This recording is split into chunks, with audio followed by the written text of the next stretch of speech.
민주당 의석수가 167석입니다. 그런데 이성만 의원 같은 경우는 155표가 반대가 나왔습니다. 부결표가. 물론 이 155표가 모두 다 민주당 의원들이 던졌다라고 단정할 수는 없습니다. 무기명이니까. 하지만 민주당 의원 모두가 155표를 안 던졌다라고 단정할 수도 없는 겁니다. 무기명이니까. 어쨌든 굉장히 많은 민주당 내에서 부결표가 나온 건데 한 장관이 그랬잖아요. 돈 봉투 받는 의혹 20명이 이 안에서 캐스팅 보트가 될 거다. 공교롭게 윤관석 이성만 의원의 반대표에서 20표를 빼면 결과가 좀 달라질 것 같다는 얘기 나오는데 어떻게 보십니까, 전 의원님? 그러니까 한동훈 장관이 지금 장관이 아니고 정치인이다라고 하는 거를 본인이 자명한 것 같아요. 좀 전에 박용진 의원님께서 말씀을 해주셨지만 한동훈 장관의 발언이 의원들의 투표, 그러니까 표에 내는 영향이 크지 않았을 거라고 보고 있습니다. 그러나 그 사람에 대한 거부감은 굉장히 좀 심화됐다라고 말할 수 있는 게 이 20명 특정돼 있고 20명을 한 번도 소환조사하지도 않고 근데 너네 20명 여기 있잖아 라고 하는 것은 이거 행정가로서는 정말로 부적절한 행위 그런 발언들을 한 것으로 볼 수 있거든요. 만약에 이 정확하게 특정이 돼 있고 이 사람들이 소환 조사를 하고 난 이후에 여러분들 그런 사람들은 이미 이 투표에서 빠져야 되는 것 아닙니까라고 하면 뭐 논리 연계의 개연성이라도 어느 정도 있다고 보이겠지만 하나도 조사하지 않아 놓고 이미 확정적으로 이 범죄자 소굴들아라고 이야기를 했기 때문에 그 사람에 대한 거부감은 확실히 들었던 것 같습니다. 그래서 한동훈 장관을 행정가로 보기보다는 정치인으로 봤었던 것이고 여기에서 거부감들이 지금 뭐 표에 영향을 미쳤을 것이다 이렇게 이야기를 하고 있는 것 같습니다. 사실 뭐 지도부에서 이재명 대표 지도부가 부결을 요청했다 그리고 그런 움직임들이 있었다라고 하는데 여의도에 많은 이야기들이 있었는데요. 그때 민주당 지도부는 가결에 대한 어느 정도 방점이 있었던 걸로 저는 알고 있습니다. 그렇기 때문에 그 지도부의 움직임이 의원들한테 굉장히 많이 이렇게 뭐 반대표를 찍어라, 부결을 찍어라라고 했던 것은 조금 먼 이야기라고 보고 있고요. 사실이 아닐 것이다. 네, 사실 아닐 거라고 보고 있고 실제로 소명이 굉장히 적극적이었습니다.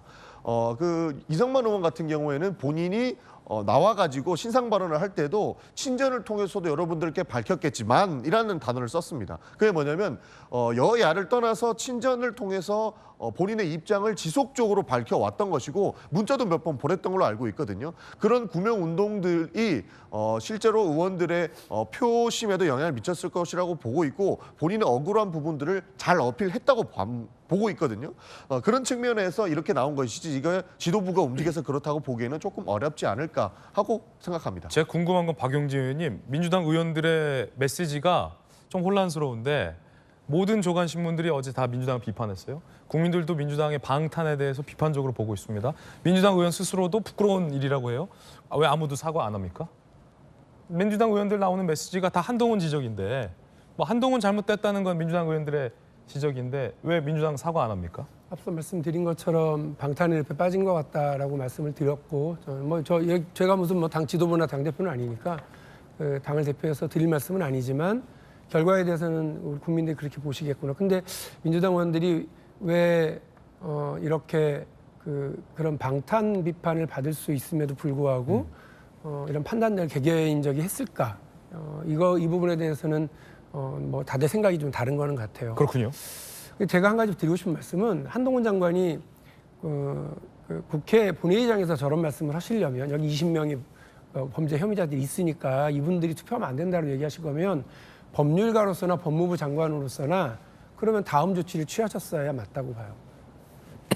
그 죄와 연루되어 있거나 의심받고 있는 사람들은 그 자신들 스스로 제척돼야 된다고 하는 국회에서 투표할 때요.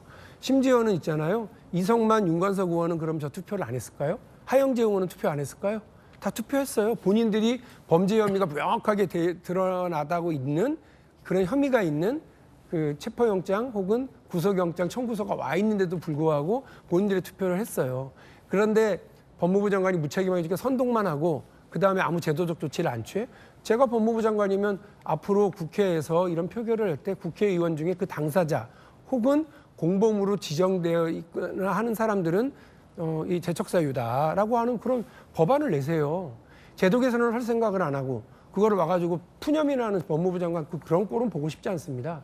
본인이 법안을 낼 수 있는 권한이 있는 사람이고 심지어는 국회에서 했었던 그 표결 결과를 놓고도 권한쟁의 심판까지 했었던 분 아니에요. 그러니까 이렇게 투덜투덜만 그만하시고요. 이렇게 정확하게 제도 개선을 위한 그 노력 이런 걸 하세요. 그게 법무부 장관이지 여기 와서 투덜투덜 저기 와서 투덜투덜 기자 앞에서 쫑알쫑알 이렇게 얘기하는 거 그거 국민들 보기도 피곤하고 국회도 국무위원들도 다 제도 개선을 위한 그 역할을 맡은 사람들이고 그래서 세금으로 월급 받잖아요. 그 역할을 잘 해주시면 좋겠어요. 정영진 변호사님 똑같은 질문 정 변호사님께 드리겠습니다. 사실은 한동훈이 말을 얄밉게 해요라는 민주당 의원들 비판은 뭐 익히 이해가 되고 뭐 잘 아는데 민주당은 지금 자당 소속 의원이면 묻지도 따지지도 않고 다 방탄을 했잖아요. 체포동의안에서. 남의 당 의원은 체포동의안 통과시켜주고 그리고 이 건은 결과적으로 강내구 씨는 이정근 씨는 구속이 됐어요. 권력이 없는 사람은. 같은 건인데 국회의원인 이유로 이분들은 구속을 면하게 된 사유인데 당 지도부, 당대표 왜 이 방탄 결과에 대해서 일절 유감 표명이 없는지에 대해서 상당히 궁금한 국민들이 궁금해하실 것 같아요. 정 변호사님 어떻게 보세요? 일단 뭐 국민들 떠나가지고 지금 땅을 치고 후회하실 분이 한 분 계시지 않을까 싶은데 송영길 전 대표. 내가 국회의원 계속 유지하고 있었으면 나도 방탄의 대상이 됐을 텐데 강내구처럼 내가 구속이 안 되고 강내구처럼 구속되지 않고 나도 그럴 수 있었을 텐데라고 후회하고 있지 않을까 그런 생각이 들고요. 한동훈 장관이 이야기하는 게 제가 봤을 때 그게 어떻게 정치입니까? 산수지?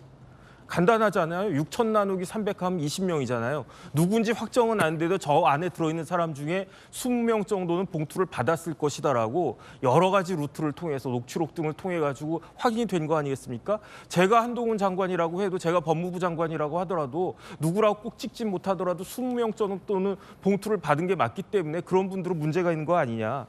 일단은 저기 있는 분들 중에 최소한 20여 분은 이중적인 지위를 갖고 있는 거예요. 첫 번째 국회의원, 두 번째 피의자. 피의자면 피의자로서 지위를 가지고 있으니까 피의자 대접을 받아야지 내가 국회의원이니까 피의자 대접 받지 못하겠다. 이렇게 이야기한 게 말이 되겠습니까? 제가 봤을 때 이제 더 이상 우리나라에 있어서는 불체포 특권은 시대적 존재의 의의를 상실했어요. 왜냐하면 다른 걸 다 떠나서 이제 87년도에 우리나라 헌법 제정됐을 때만 해도 군부 독재 끝자락이라고도 할 수 있는 그런 때였기 때문에 필요할지 몰라도 이제는 그 다음에 생긴 게 뭐냐면 영장 실질 심사가 생겼기 때문에 옛날처럼 검사가 이렇게 하면 무조건 영장 발부되는 그런 시대가 아니거든요. 그렇기 때문에 여기 저 빼고 다 의원님들 3분 계시잖아요. 내년에 다 당선되실 것이잖아요. 제가 봤을 때 이분들 저 중심으로 해가지고 개헌 발의해서 5.18도 집어넣고 그다음에 이거 불체포 특권 삭제하고 그다음에 또 문제가 되는 게 헌법의 29조 2항이 문제가 되거든요. 모든 헌법학자들이 문제 삼는 거 그런 것들 좀 싹 정리해가지고 내년엔 좀 제대로 된 그런 국회가 성립이 될 수 있었으면 좋겠다는 생각이 듭니다. 여러분들이 언급하신 한 장관의 그 발언은 바로 이 발언이었습니다. 들어보시죠. 오늘 표결하신 범죄 사실의 핵심은 민주당 당대표 선거에서 송영길 후보 지지의 대가로 민주당 국회의원 약 20명에게 돈 봉투를 돌렸다는 겁니다. 그 돈 봉투를 받은 것으로 지목되는 약 20명의 민주당 국회의원들이 여기 계시고 표결에도 참여하시게 됩니다. 지나치다!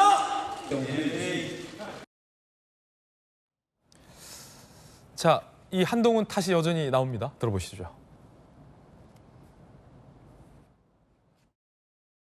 한동훈 장관의 이제 발언이라고 하는 것이 계산된 발언인가? 라는 생각이 들 정도로 상당히 자극적인 발언을 하지 않았습니까? 그러니까 20명을 특정하고 20명이 돈을 받았다라고 규정을 하고 받은 사람이 이 투표에 참여하는 것이 부당하다라고 하는 논리를 펴는 것이 과연 근거가 있나? 국회의원은 국민을 대표하는 분들 아닙니까? 그러면 국회를 대표하는 의원들에게도 좀 예의가 있어야 되는 건데 어떻게 보면 다 그냥 범죄 집단 하에서 발언하는 모습이 저희뿐만 아니라 아마 국민의힘의 의원들도 그런 부분에 대해서는 아마 동의할 겁니다. 자, 박성준 의원 이야기 들었는데 공통적인 것은 다 민주당 의원들이 다 한동훈 지적을 하고 있다. 그런데 정작 당 지도부든 민주당 현역 의원이든 이 거듭되는 방탄에 대해서는 국민들 앞에 우려를 표하는 구체적인 메시지는 없다. 현 상황은 그런 상황인데 왜 그럴까요? 이재명 대표가 사실은 체포 동의안을 없애겠다, 없애야 한다.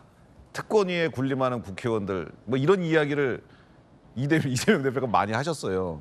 그런데 제가 보기엔 이재명 대표가 된 뒤로 계속 그 체포 동의안 덕에 지금 본인도 지금 살고 당도 여러 의원들 살고 계신데 그게 진짜 사는 길인지 죽는 길인지는 나중에 봐야 될 것 같습니다. 근데 지금 이재명 당대표의 사법 리스크 때문에 다른 의원들이라든가 당의 정의를 세우고 당의 어떤 윤리 도덕 이런 걸 세우는 것 자체가 지금 불가능해진 정당이 돼버렸어요. 지금 많은 민주당의 원로들이 이야기하고 있잖아요. 이재명 대표가 한 발 물러나야 된다. 여기서 한 발 물러난다는 얘기는 대표직 내려놓으라는 이야기거든요. 이재명 대표가 당대표로 있는 한 뭐 본인 체포동의안 오면은 본인이 방탄을 해야 되니까 다른 의원들에 대한 뭐가 나타나도 다 방탄해 줄 수밖에 없는 거예요.